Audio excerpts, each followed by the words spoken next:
সাতক্ষীরা জেলা আশুন উপজেলা। আমি যে অঞ্চলে আছি আশুন উপজেলার ভিতরে, পিছনে দেখতে পাচ্ছেন বেশ কয়েকদিন ধরে বৃষ্টি হয়েছিল আমাদের অঞ্চলে। বিলে সব কিছু পানি উঠে গেছে, রাস্তায় কিন্তু সব ধান আর ধান। দেখতে পাচ্ছেন দর্শক, এগুলো সব ধান, সব কিছু ভিজে গিয়েছিল। সব গাছে, এই ধান খেতে সব কিন্তু গাছ উঠে গেছে, ফুলো ফুলো হয়ে গেছে। অতিরিক্ত ক্ষতিগ্রস্ত হয়েছে কৃষক ভাইরা। আগামাথা আমি আপনাদেরকে দেখাচ্ছি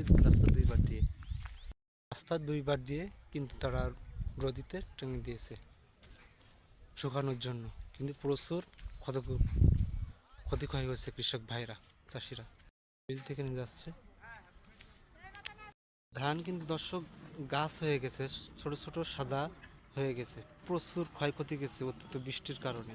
আমি দেখতে পাচ্ছেন, আমি আপনাদেরকে একটু দেখানোর চেষ্টা করছি, এই গাছগুলো অনেক ঝামেলা হয়ে গেছে, অনেক ক্ষয়ক্ষতিগ্রস্ত হয়ে গেছে আগামাথা লাইনে। এখান থেকে শেষ আপডেট। বর্তমান সরকারকে বলবো যত দ্রুত সম্ভব কৃষক ভাইদের একটা ব্যবস্থা নিতে। ধান অতিরিক্ত ক্ষতিগ্রস্ত হয়ে গেছে বেশ কয়েকদিন বৃষ্টি হয়ে।